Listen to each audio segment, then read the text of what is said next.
welcome to Movies, Films, and Flicks. I am Mark Hoffmeyer, and joining me is Adam Vengeance Clement. Wow, that's a lot to live up to. Thanks for having me back. That was when we went to college. You would show up late to class every day, bruises everywhere, raccoon eyes, and you just, like you had the makeup around your eyes. You just had, you were huffing and puffing. You were always mad. Your fists were hurting. Somehow you drove a Maserati every day. It was weird. And we always just thought, man, this guy. And then whenever you walked into class, you're like, hey, Adam, call me Vengeance. I am Vengeance. So I was like, do we call you that? Or are you saying you're that? First, that was actually a really good casual impression. I'll give you that. Second, you could have taken the joke down a few notches and just run with the fact that I had really comically long hair in college. You did. You had oh, yeah. I did go through a bit of that post-scene phase. Fallout Boy? Yeah, little bit. But yeah, it's just, so I was like, are you Vengeance? And you're like, well, if you have to ask. I'm like, wait, well, ask what? And we just, it was like a who's on first type thing. Yeah, and one day I just saw you walking on top of a lake, walking on water. It was really weird. You had a bowler hat on. You're like, call me Chance the Gardener. Chancey. Mm-hmm. It was really weird, man. You were quite the guy in college, but I was so busy I never really thought much about it until now. And you've been busy. I've noticed just how many episodes you've been chugging along with everything. So congratulations again on 300 episodes. Hey man, we got to keep our listeners around the world happy. Keep our number 3 in Ireland. That's right. Got Hong number Kong. 1 soon. Oh yeah, dude. I'm hoping all right, whatever. I don't care. I've hit like 25 top 20s this year so far around the world. That's sure. Awesome, man. But good to have you back. So you've done Jason X with me. You've covered, let's see, the remake? You've been all over the place, I feel like. Yeah. There's a few Halloween. You've done some Halloween with me. Halloweens. Friday. I feel like a Batman or two, maybe. Batman. Yeah, you did Batman Forever, and then you also did Batman Returns. That's right. And so you're kind of the resident MFF Batman guy. I appreciate that because I understand your stable of genre commentary is quite extensive, and I did bite the bullet in one of your movie roundup contests, your death matches, by picking, I think it was the one where you had to go with 1-word titles and 2-word titles and 3-word titles. Mm-hmm. Of course, true to form, grab that coveted Batman Returns, The Dark Knight, so on and so forth.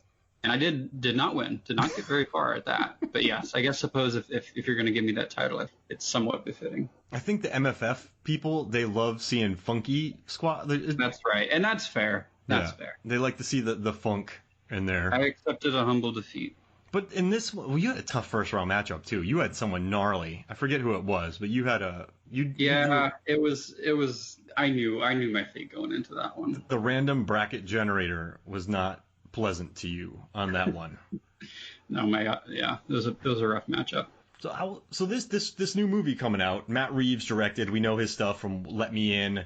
Dawn of the Planet of the Apes, War for the Planet of the Apes. Cloverfield, yeah. Cloverfield. Coming out from him.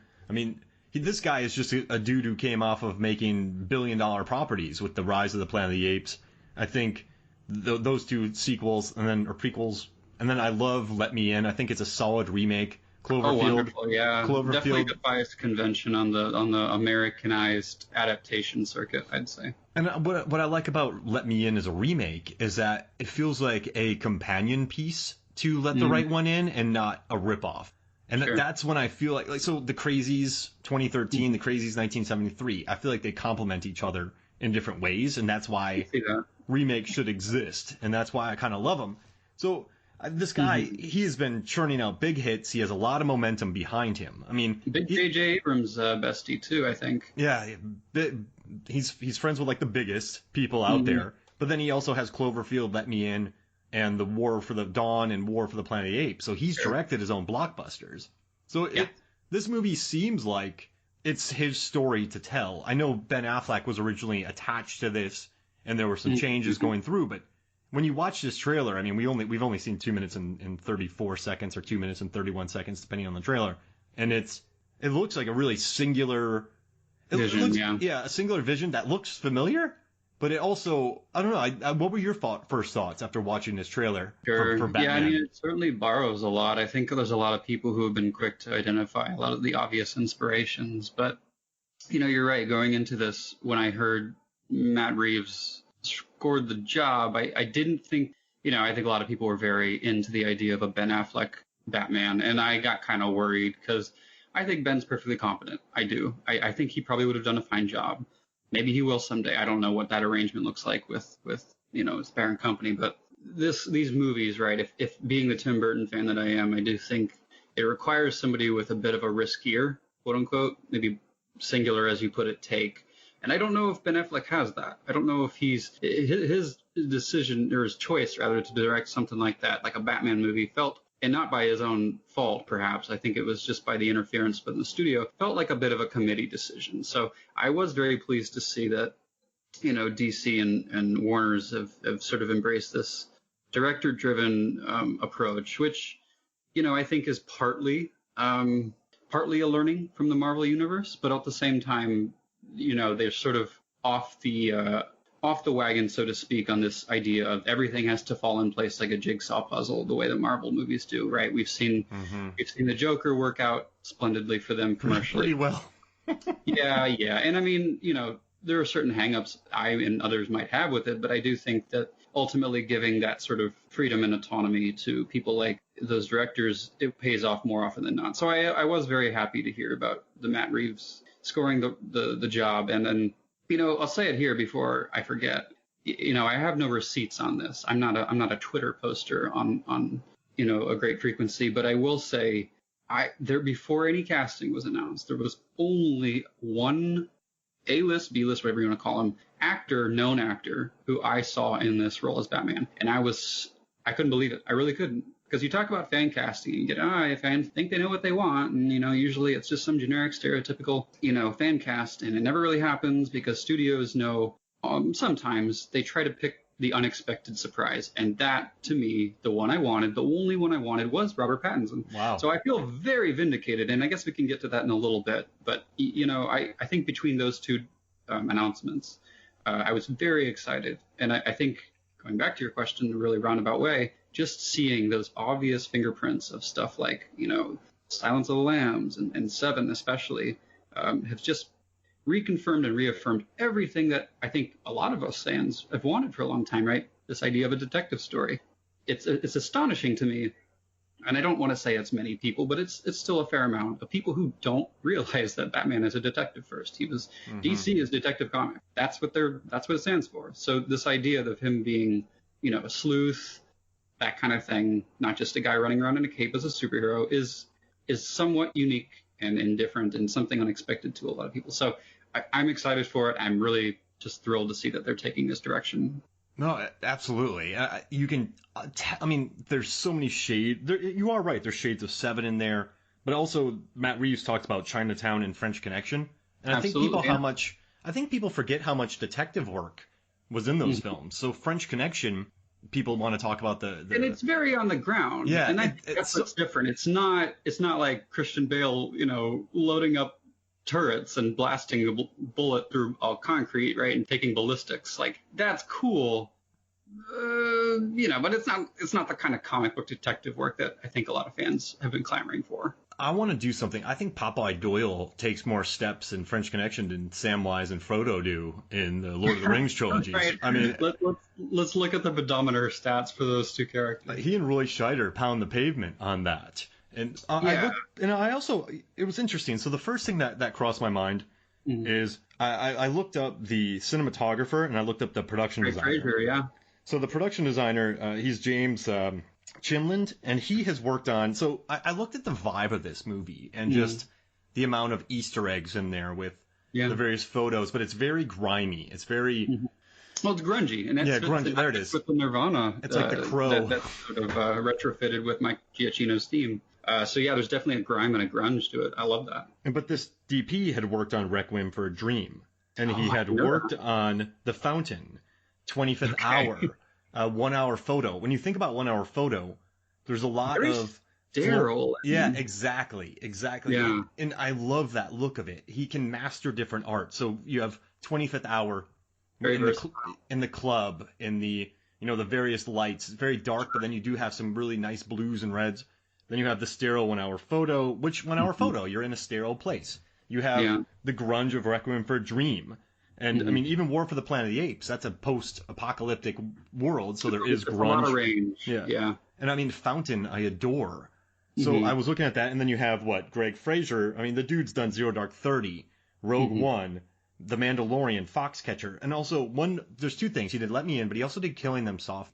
And it's one of those movies that received an F cinema score, but I really enjoyed it. I mean, James Gandolfini does a lot of breathing in it, but I love how down and dirty it is, and how grimy.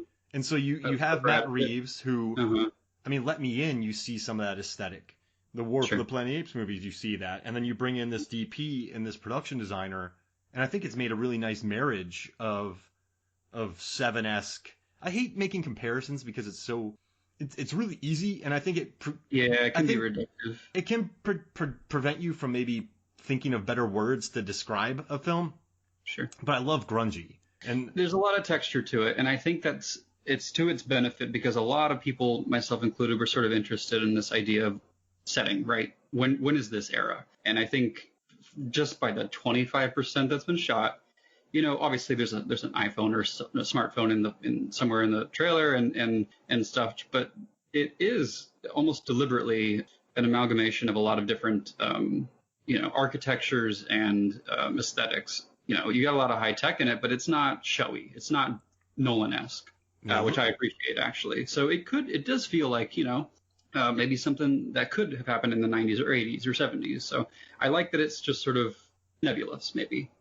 It reminds me, I know I keep saying this, but it does remind me a little bit of It Follows, where you're just thinking, when is this? You have a clamshell e-reader. You have different themes. And I think it's less about anchoring it in time, right, and more about not constantly reminding the audience, right, with these different artifacts you bring in.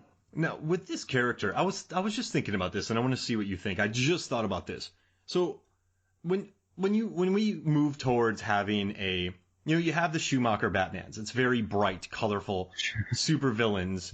So you in that world, you can have more of a righteous Batman because its villains are so... It can't be. Yeah. It can't. But then you have Keaton's Batman, his two films, where Keaton takes a beating, you taught me that, where he sits in his chair and he waits to get called so he can, beat the hell out of people. And I love that. But then you kind of think about an older Batman, and it's like, this guy had a lot of anger in him, but now he's older, and he's still going out there and beating people up. It's kind of... The endless war. I don't know if I want that. Like, I want... But I also don't want to... I don't need... No one... Everyone complains. I don't want to see Martha and his father get killed again. I don't want... I don't want... Oh, sorry. Go for it. No, yeah, that's a fair, I think, complaint. I don't think there's anything wrong with whining about that. I mean, how many have we had? You're the movie math guy. Like, just in the past 15 years, we've had the Nolan iteration, we've had the Gotham TV version, we've had the Joker version, which holy hell, and then we have, of course, the Zack Snyder version. So right there. So I think that's fair, and I like the approach that this is a year two, presumably, and that yes, there's trauma there, but it's informed by the incident in question. We don't need to rehash it and that kind of thing. So. When we're talking about different stages of Batman, right, the campy version, and which is funny because I think we also spoke somewhat briefly about this idea of the Schumacher cut, which admittedly was much deeper, and not nearly as deep as something like these movies, but it did have this entire subplot of, why he chooses to be Batman and that fateful night and yada yada and confronting the Bat. So even in a campy movie like that, there are those shades of something darker, but I think with something like this new one, the Pattinson iteration, I'm excited because he is younger. He's not starting out entirely, but he's still rough around the edges. And also, just on that note, like, can I just say he looks the part finally? Like, you look at these movies like Christian Bale, he's perfect. Like, he's a very handsome man. Does he look tortured? I'm telling you, I don't think he does. Never. Does Keaton look tortured? A little bit. He looks crazy. That's what he sells. That's what I love, though, and that's why he's my favorite. You want to get nuts? And exactly. And people make fun of that line, but it's telling. So I think between the voice and I'll say it this here: the eyes, the voice and the eyes are what do it for me. Keaton had it, and I think Robert has it. You look at him and you're like, yeah, you can make the stale jokes about him being like some steamster going to the Black Parade or working at Hot Topic, whatever. He's got long hair, fine. I love it because he looks angry. He looks pissed off. What more do you want from a character who's been compelled by anger to put on a Batman costume? Like, that's what he should look like. He shouldn't care about his hair maybe being a little bit longer. He should care about the utility and war paint that he puts over his eyes. Mm-hmm. So, I don't understand just the fragility, I think, that goes into some of those reactions, but I'm here for it. I loved it. The one thing I've never understood about comic book adaptations, and I was on the front, I don't want to compare that to war. I was going to say front lines, but that's not. So I worked Comic Cons for many years, and I managed a lot of them. Mm-hmm. And I heard so many people. Okay, how many iterations of Batman are there? Oh my goodness! I mean, if you're going back to the 40s, I couldn't count on how many hands. And if you're talking about voice actors, there's so many on their own. So I would say anywhere from 20 to 40. Yeah, so you have 20 to 40 different Batman, and then people complain about the Batman in a movie. This is just another iteration of it. This is another graphic novel. This is another a death in the family. People get hung up on consistency all the time, and I think that's partly a Marvel hang-up. I think it's just like this idea that, oh, my character's got to be uniform and it's got to be the same. It's like that's just toxic fandom for you. Like you expect and want something new, but the second something daring is attempted, you get a little clingy, right, with your favorite iteration, and it's just nonsense. Do you think the more we move away? So remember back in the I'm 38, and when I was growing up, I loved X-Men comics. But in the 90s, there weren't comic book movies. Fantastic Four, that was, you can't even consider that. You just have a Dolph Lundgren movie here and there. It wasn't until about 2000 with X-Men and Spider-Man and all those movies. Right. And so all these people now that have their hang-ups with comic books, I think two things have happened. And this is what I witnessed working at the Comic Cons, is these people adored comic books, but no one else did. So they became very protective of them. They couldn't tell people. So then they became very protective of their favorite characters. Mm-hmm. You had them. But then you have the people where, if you look at Comic-Con, and all these people started having a voice. Look at the Snyder Cut. That. Like, they learn that they had a voice. If they do this much on Twitter, they'll get a Firefly movie. So then you have very entitled fans. Oh, so absolutely. Then you have fans that are very entitled, but then you have fans that love these comic books because that's what they clung to when nothing was popular, and that's what Spider-Man was this kid just like them. So I guess when they see, in the early days now or a little later, when they see these characters and they're not what they envision or they're not what they want, they're either entitled or they don't match this idealistic thing in their head. So do you think in 5-10 years, when the mainstream is involved more in comic books, even more so than now, that there'll be that much of a hang-up with characters being changed?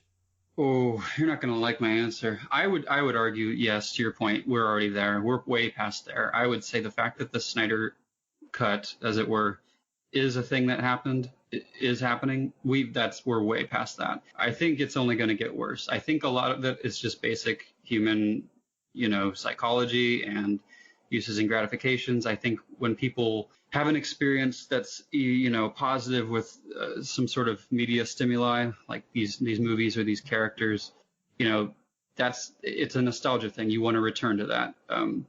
So anything that sort of diverts from it, people feel entitled to voice their opinion, which they're, of course, allowed to. But I do think it's one of those things that has less to do with, necessarily the state of the industry and evolving a character that's never going to die or age, right? Like all of these characters in pop culture, and more to do with, casual fans. And that's what I want to point out, too. We're not talking anymore about, basement-dwelling neckbeards, right? We're talking about very quote-unquote normal people who have very strong opinions, whether they are savvy or not, and that's okay. They don't need to be.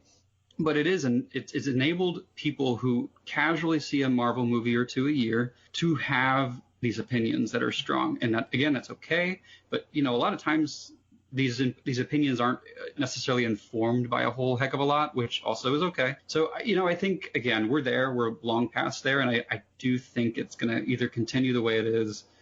And, I don't know how short everybody's memory is, but this happens all the time. I mean, it happened to Keaton when he was announced. It happened to Ledger. It's happened to Battinson. Like, it's not going to stop. And the moment it does stop, right? The moment it does stop where a studio casts an expected generic vanilla role, then I get worried, you know? So that's my very cynical take on that. I think the success of Joker and maybe the success of this will make more lower. So Joker, what, 60 million?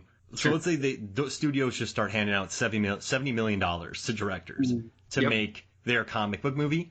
They won't take fans' consideration into as much regard. It will be more auteur driven. That'd be pretty badass, man. I hope so, but you know, it's a business. It's a business. So you get something like, and I love James Gunn. This isn't necessarily a slight against him, but you get a James Gunn. That's a very business move. I mean, they saw what was happening with his quote unquote controversy in Marvel and being dropped temporarily, which again was, you know, that contract was then pushed to him again for Guardians 3. They saw that opening and they said, we want somebody who can make this a hit. Yeah. And I actually think he's perfect for the new Suicide Squad. But at any rate, I still think actually more than ever, you know, it's one of those things where we can have both going on, right? Some decisions are informed by, you know, instinct and, you know, connections with auteurs who want to really do something to make it their own. It might, you know, blow the can open on something new, or you know, hire somebody like James Gunn to direct their surefire hit because he makes sense. He's on brand. Yeah. So, you know, more and more of these studios, they're listening, as you can see with the Snyder Cut. If the fans are loud enough, I think for better and worse, you know, these decisions are going to be made by fans. Now, yeah, that's my reaction too. So watch this so we trailer. Gotta be careful what we wish for. Watching this trailer, I saw something interesting. A lot of people have been calling it a bat cave, but it looks more. So this is all speculation, and Sure, of course, that goes without saying. But it doesn't look like a bat cave. It looks like a rundown museum or a mansion. So everyone's calling it a bat. It kind of looks like public transit. It looks like an abandoned train station, really. Yeah, there it is. Yeah, just like, something like that. Almost like it's connected to the inner, like sort of the underground of Gotham, which I like the idea. But you're right, this is all conjecture at this stage. So I'm sure, like all the characters in this movie, we're going to see things snowball, because that was the very choice language that Matt Reeves used in DC Fandom, which was this idea that everything is evolving, everything is going to snowball, whether that's Selena Kyle, you know, Oz as quote unquote Penguin, and of course the Riddler, which I don't know about you, I think it's somewhat apparent that the Riddler, Paul Dano, is probably the guy in the duct tape taking care of that in the beginning. Maybe not. But that's my, you know, inkling. That's an interesting thing with all that duct tape. And then when he tapes that guy's face over, what, No More Lies? I mean, well, somebody already figured out the card, which I guess is kind of cool. He lies still. He lies still, yeah. Which, you know, it's a pun, whatever. It's the Riddler's thing. So I do love that they're leaning so heavily into not just like Seven. I mean, never mind that; it's very obvious, but. Right, in terms of the comic books, I know I've really harped a long time about The Long Halloween. That's my favorite detective story for Batman. And just basing this idea of like a series of killings, right? I don't know how close it's leaning to that story specifically. Probably not a whole lot, but yeah, just this idea, like a lot of people are dying. Who's doing it? Why are they doing it? So I think that's great. I would love for me, I dig a smaller stakes. Oh, absolutely. You cannot compete. Nobody can anymore. I mean, how many Marvel movies have we seen with blue beams in the sky? Yeah. The literal Earth is shattering. Like, you can't Justice do it. League do a Batman movie. Yeah. Batman holding a gun against parademons. Like, how it just doesn't make any sense. Not anymore. And I just love. Okay, let's see. What was I about to say? So my favorite superhero movies are like Unbreakable, so small scale. I do love Spider-Man 2, the end, he's going to blow up a city, but it stays between him and Ock. Yeah, and even then, it's a very personal, adversarial, or, well, I guess he's sort of got a friendship going with him, but it's intimate, I guess I'm trying to say. And I think that's... the whole fight lasts a whole, like, minute and a half. And I love this, too. Okay, we haven't watched it, but I just like the analog chase scenes.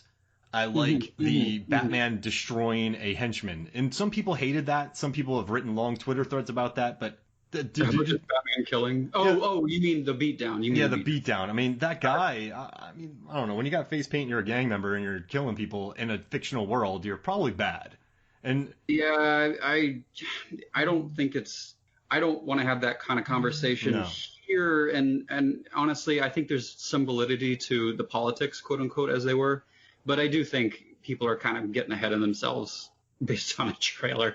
I mean, it's Batman. Come on, there's a little bit of give you have to allow for these kinds of movies. They're superheroes, quote unquote. So whatever. But yeah, that I think was the scene. If we're going to talk about anything that won anybody over, was there another scene in this trailer to you that seemingly converted an entire mass of Pattinson doubters? Because I don't think there was. I think that was it.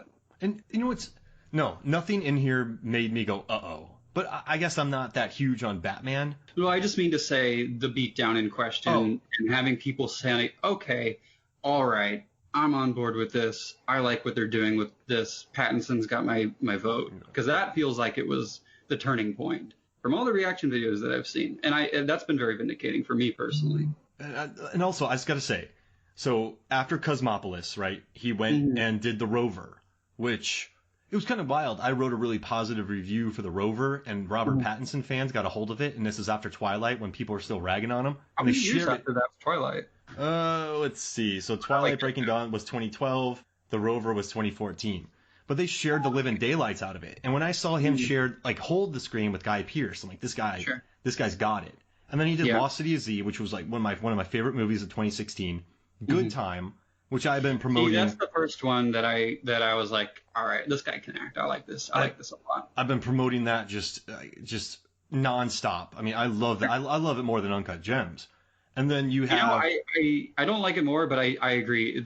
Revisiting it has made me much fonder on it. I really think they're equals. And I something about his character is just this is the way he just keeps talking and so skeevy and just and then you have High Life, which I adored. I think that's high-minded science fiction that I loved. And then he went and did The Lighthouse, which, I mean, that movie, Robert Eggers just based it on Misery is hilarious. And you have the farts and the spraying poop in his face and all the stupid stuff. And just like it, I'm telling you, it's a comedy. It really is. I laughed a lot in the theater. It's the Shining version of a comedy, I suppose. You could put it that way. I really liked it, yeah. And so watching him, and I think you posted this a couple years ago, and you're like, Pattinson. I'm like, yeah. And I immediately just made sure I put out, like, watch these movies before you start complaining about Pattinson. But no, I dig it in this. I think he can carry off, let's see. So in High Life, he carries off this kind of, he has a very sensitive vibe, one. I mean, Twilight showcased that. The kid has a sensitive side. But then you watch his other movies, like Rover. He's very grimy. He's very, I guess he's kind of tough. He's like just that life. And then Lighthouse, he can kind of go mad a little bit. He shows he has that. Very vulnerable. Yeah. Good time. He can be vulnerable, but also be a dirtbag. And he can carry these. I don't think people realize how hard it is to work in a Safdie brothers movie. So you see Adam Sandler just by watching them. You see Safdie. I mean, you see Sandler. You see Pattinson. But you have to understand they're doing these takes multiple times, and that energy has to stay up on 14-hour days. Sure. That's what really impresses me about these performances. And then so I saw this, like he hadn't, like, you know what's kind of crazy is like he hadn't built. I guess he didn't. People that were mad they didn't have like the Batman look. I mean, it's 2020. Put me in the gym for 3 months, dude. I'm shredded. Like it's just sure. They have the best trainers in the world. I still don't get this idea of the Batman look. People were talking about that with Keaton. He didn't have the square jaw. He didn't have this like all-American Superman look. And it's like, but why do you want that? What do you ask yourself why you want that and why that's important to you? And I feel like the answer is always going to come down to something very somewhat insecure. I hate to say it, but again, when we're talking about the quote-unquote guyliner jokes, this to me looks like somebody who suffered a great trauma. He is extremely pissed off. He is extremely angry. This tells me that this is the kind of psycho who would put on a costume. Mm-hmm. There's nothing. It has to be a psycho. It has to be someone who wants to go nuts. That's why he's been so smart to say in his early pressers about this, he's not a hero. And people say, oh, he's going to be killing people again. And people just get hung up on these silly things, which I want to say, I don't know if he will in this movie. I don't think he will. I think I know enough about where this is going that he will not, but I could be wrong. So, but at any rate, I just think, right, the justification for the look, for the tone, for certainly from what little we've seen of his performance, I think is fully validated. I do love the casting for other roles as well. I mean, Colin Farrell after The Lobster and In Bruges and Right. and The Killing of a Sacred Deer. I mean, the Well, guy. he's got such a blink and you miss it type appearance in the trailer. It's just like, yeah, that is him. That is actually him under those prosthetics, which look great. I mean, I think he's become such an excellent character actor, and I'm glad that he's found that. Also, Zoe Kravitz. One thing I like about her is when I read the oral histories about the Mad Max films, she became like my biggest.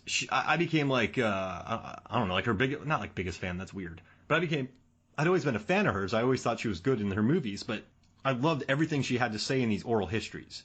It was very. Right. I don't know. I guess in roles like in the Grindelwald Fantastic Crimes, Oh yeah, she's really fantastic. been given a nothing roles. But like hearing her talk about the process and how she felt and how she go back, I'm like, this is a really cool person. So now I just want to see her in everything because the way she reflected upon Mad Max Fury Road, I think she came out of all of that is the best. And then like Paul Dano, I mean, I can't wait to see what he does with this. His voice alone is, I think most people got kind of goosebumps from it, but we haven't seen him yet. We just heard his voice, and it's, I mean, obviously modulated, but it's just wonderful. I mean, what Prisoners, right? Or 12 Years a Slave. There Will Be Blood. Yeah. Love and Mercy, he should have gotten an Oscar nom. This is a guy who I think can really pull off. War and Peace, I actually loved him in too. But he can, I don't know, he can pull off menacing. I mean, he's like the indie actor du jour right now. I mean, he's sort of this is the same actor who was in The Girl Next Door and played a character named Klitz. Yeah. Like, how far has he come? It's incredible. Yeah, I love, I don't know, I mean, you got Sarsgaard, my apologies, Andy Serkis. I hope a bug doesn't eat him like in King Kong, geez Louise. Then John Turturro, Barry Keoghan, Keoghan. Yeah, I don't know how to pronounce it. It's Irish. I know that. And I'm curious as to who will play Dunkirk, right? Killing of a Sacred Deer. The kid can act. That performance in The Killing of a Sacred Deer, I was like, this kid can do anything. This is so insane. The movie is just so full of purposeful discomfort, but it takes such an actor to deliver that kind of delivery, right? Those lines. And I don't even know what I used to describe it, but in such a way that it doesn't fall apart or just come off as stilted or goofy. Yeah, I'm excited to see what this cast can do, because even something like Jeffrey Wright, which felt maybe like the most obvious, maybe despite appearance, casting for like a Jim Gordon, he just exudes that mood to me. Yeah, and the mustache is great too. Precisely, yeah. So I dig the cast they brought in. Matt Reeves is a very safe choice. So, I mean, you make two near $1 billion grossing movies that have 90-something% tomato meter scores. Sure. You got some support going on in there. You have J.J. Abrams backing. You have Oscar-nominated cinematographer. You have an excellent cinematographer, production designer. So I mean, I don't know. I think this movie's safe, man. I think the one thing I worry about is when I watch the Planet of the Apes movies and when I watch Let Me In and Cloverfield, I liked all of them, but I don't think I own any of them. And so I watched them all and I really enjoyed them, but I left going, yeah, that was cool. I don't need these movies. So he can make, I hope people are getting mad because I know people adore these films. He can make movies that are technologically beautiful. I mean, Caesar in these films with Andy Serkis' performance, but they've never caught on to me emotionally. So it'll be interesting to see if he can do that with me in this one. I mean, how do you see it going? I'm glad you brought up the emotion thing, and I think first thing, I'll agree with you. I do think, without getting too far ahead of ourselves, my anxiety had a lot to do with the tone and direction. I think, 25% or not shot, what we've seen so far is more than comfortable for me. So I feel like this is their money or their movie or their game to lose. They would have to screw this up very spectacularly over the next few months, I think. I don't think he will, right? I don't think he will, but we've been wrong before. I would argue, the Joker had an amazing trailer, incredible, one of the best trailers I'd seen, and I'll be that guy.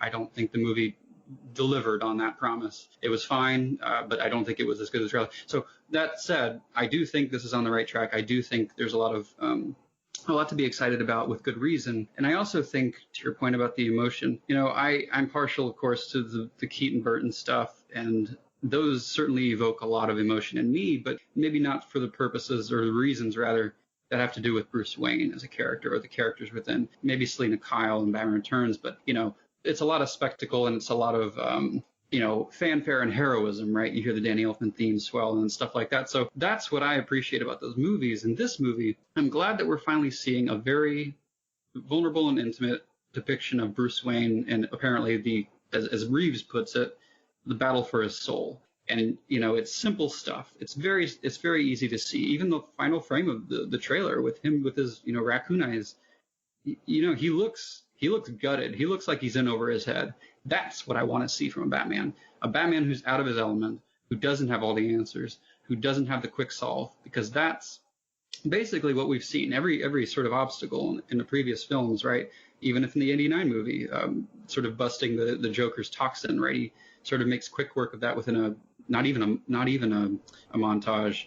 And the ballistics thing from Dark Knight, maybe that, what was that, all of a couple minutes long. Yeah. So we're talking about an entire movie mystery where he isn't sure. So that's what I'm excited about. So I think that's going to unpack a lot of his character finally in ways that we haven't seen. And certainly with whatever secrets that Reeves is trying to impart with the city as a whole, because it seems to be, and I don't want to say he's going in the Court of Owls direction, but the idea, the concept that, yeah, Bruce thinks he knows Gotham, but he never really knows what's going on, not in its deepest depths or what have you. So I think that's going to be really exciting as well, because this is a Gotham we haven't seen before. And I think he made a mention of that on DC Fandom, right? This idea that we saw Chicago and New York and London and a lot of the Warner Brothers sets and the previous ones that were very gothic and beautiful by Anton Furst, which I love.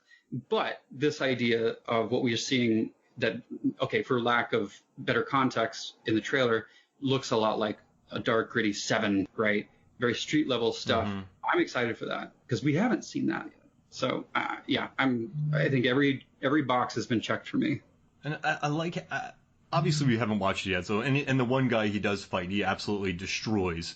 Sure. But he does it in a way that's very sloppy, yeah, which I also think is important. I think it's so telling and great. I guess I just hope that. What am I trying to say? So for me, I love the John Wick movies. I actually own all of them. I praise them sure. all. I put them in the best of list. Genre is certainly at the other end of the spectrum, I would think. But he destroys everybody. And so sure. the action scenes are less about... It's more choreographed. Yeah, there it is. And I love it. I mean, they are marvels of, sure. of choreography. They're absolutely beautiful to see. But for me, I like the learning. Like I'm going to go back to Unbreakable when he fights the serial killer in that home with the pool. Well, it's just more emotionally engaging. Yeah, just watching someone find strength. Right. We don't connect with John Wick because he's doing amazing gun fu. We're watching a show. Right? Yeah. We're watching fireworks. Oh no. When I see Batman take a hit to the chest, you know, I want to feel, oh God, is he gonna get out of this? Like, you know, like year one, the comic. So. I think the fights will be good though, because Robert Alonzo is the like supervising coordinator on this for a lot of the fights. And that dude, he's been around forever working on movies. He's been, you know, like around since 2000 or late 90s. I mean, he did stunts on Spider-Man 2. Like, he did stunts on The Rundown. Like actually, look at the stunts. Go to IMDb and type in The Rundown, and then look at the stunt crew. Jeez, it's all the best stunt people who are working in the industry today. But recently, he worked on. He was the fight coordinator, stunt coordinator in American Ultra. I liked how grimy that was. He did Deadpool, which I guess was fun. But I guess he moved on to The Wall. I really like that. Den of Thieves. He did a movie called Brazen. Bad Times at the El Royale. Once Upon a Time in Hollywood. That's one of the best recent fights. I mean, it's brutal that you can think of. So I think watching Alonzo, I think his fights, just gauging from his history, the majority of it, it's going to be quite brutal. These battles. That's great. And this guy clearly knows what he's doing. I know and hope Frazier and Reeves will be able to capture it better than Nolan. And I know I've made this complaint before on your pod, but, you know, one hang up among a laundry list I had with Nolan's is that, you know, he's going for an effect that this Batman is chaotic and speedy and, you know, can take out a room of guys. But what good is that to me as a member of the audience if I can't see it or follow it? So, I would hope that that's a little bit more clear and a little less cutty, so to speak, in the editing Mm-hmm. room. No, all these fights that I'm watching that he's done, Mm-hmm. they're grimy. Mm-hmm. I don't think Once A Upon little a Time messy, a little was. sloppy, Yeah. a little less choreographed. I mean, in appearance. Deadpool was, but I mean, Deadpool is a Sure, comic book that's a movie. full comic book scale movie. I Sure. mean, he worked on Jack Reacher, Never Go Back. I mean, Tom Cruise isn't going to allow a choppy fight scene. I loved how The Wall with Doug Liman, I really enjoyed. I don't know. I think just watching what he's done, Mm-hmm. man, I'm feeling pretty good about this. I dug. He did Black and Blue, which I liked. Tyrese was in that. He was actually really good. Tax Collector. I mean, David Ayer doesn't hire chumps. Jeez Louise. But no, I don't know. I think this is going to be good. I think he's.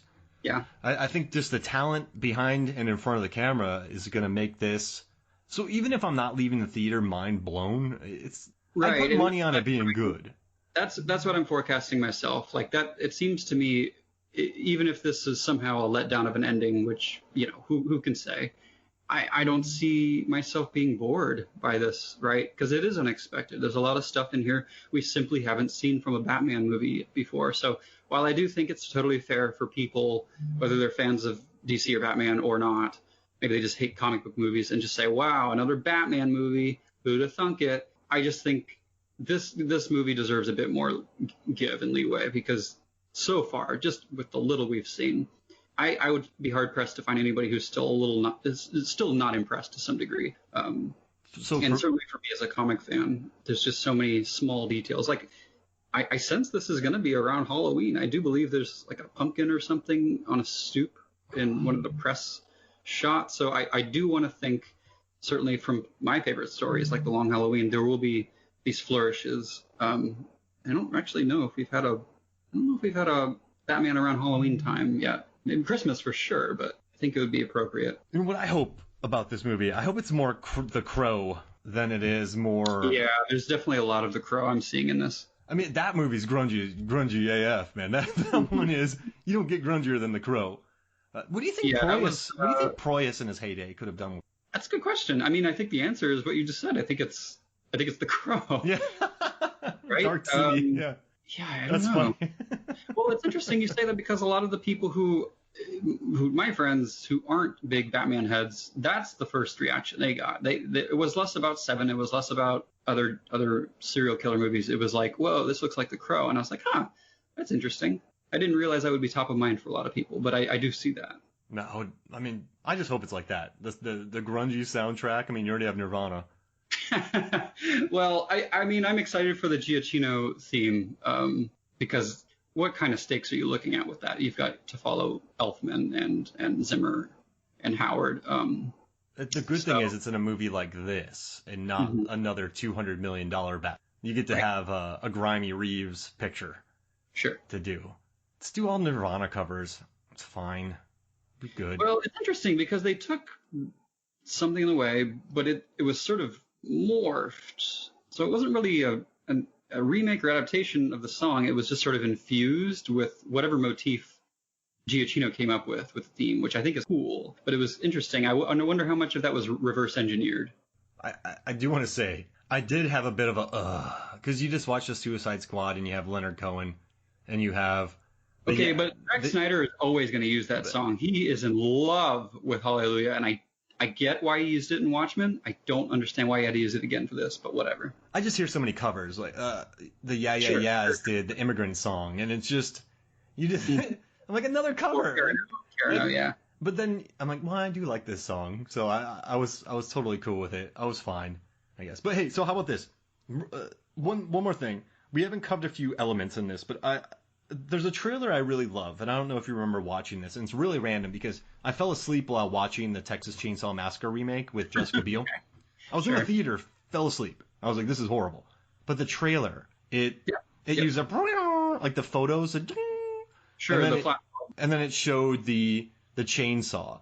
It showed the scenes that everyone wanted to see, him running, the chaos, and then the music, and then So they Well, basically it was an audio thing that goes to black and you hear his footsteps. That was the big deal maker. It was excellent though, because let's say you don't know Texas Chainsaw Massacre, right? Sure. You're gonna say this looks badass. But if you know Texas Chainsaw Massacre, they showed you enough to, oh wow, there's the chainsaw, there's this. Oh, it looks like they nailed this remake. Sure. They didn't, but I hate hating on movies. It's too easy. But I fell asleep. I think the movie's fine. I would come into that thinking it was gonna be bad, but I have a soft spot for it myself. I fell asleep. Jeez, but the trailer was great, and this latest trailer reminded me of that, because you get the grappling hook, you get Catwoman burgling. I do want to see what it looks like, though. I want to see if it looks like the Batman animated series one, because we haven't seen that yet. But anyway, go on. But they showed you enough. The suit, the Batmobile, the safe crack, the cave, Gordon. They showed you everything. This trailer was very well cut together in that it shows you enough new, but it also gives Batman fans a look at some of the most iconic Batman things that are associated with Batman. So I dig it. It's a very smartly cut trailer. And so I got to give them credit, at least, because it shows you new stuff, but it also shows all the greatest hits, which is comforting for a lot of people, I think. Sure, and I think it also does a couple things that we fans like me have been clamoring for, which is maybe stop putting Batman in plain light. And, you don't do that to Michael Myers. Why would you do that to somebody as fearsome as Batman? So like that final shot, not the final shot, but the one before the title card appears, where he's literally rising to meet that gang of kids in war paint. That is what we've been waiting for. This idea that he's in a shadow, he's in a silhouette. We don't need to see him all the time. He's supposed to be a menace. So, I think that's the kind of thing I want to see more of. The ears are a little thin and the head is a little bulbous, but honestly, I'm sold on it now. I'm firmly on board, and I think it looks great in action. But I think that test shot, right, that red one that was released months ago, maybe scratch my head a little bit. Now, did you like the design of the metal suit? It looked like kind of two guns maybe were pointing at each other. Did you like that? That's the all but confirmed consensus. And I don't know how, I don't know if that's confirmed, but I do think people are acting like that's the case. And I will say this, and I don't say it often, so might as well make a thing of it. I got to give that, and I believe I'm not mistaken on this, I believe that is a Kevin Smith convention. He did a guest mini story in, I want to say, one of the Batman key issues a couple months ago. And he came up with a wonderful little story.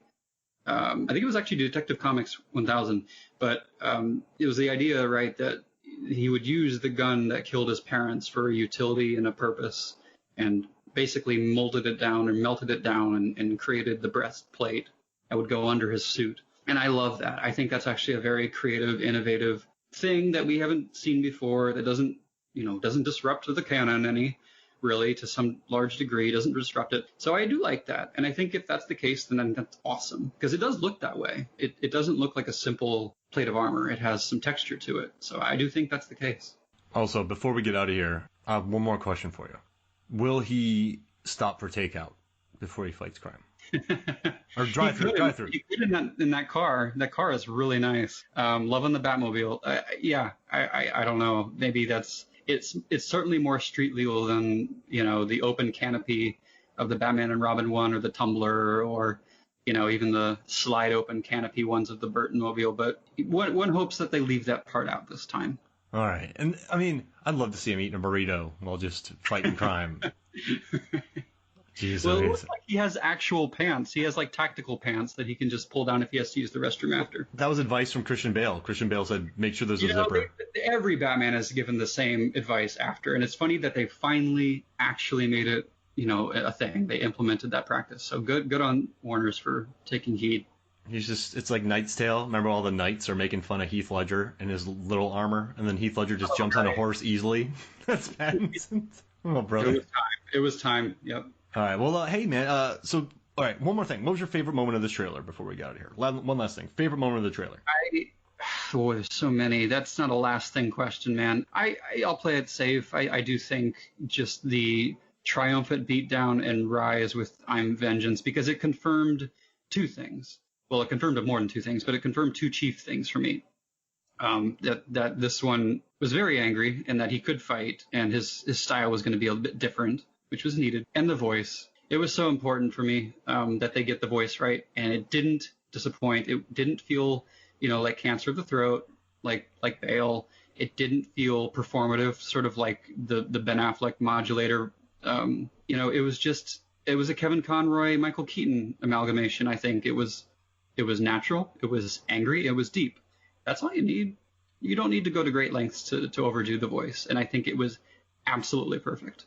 All right, I love it. Cool. And also, I hope Tina from Halloween 5 pops in this movie.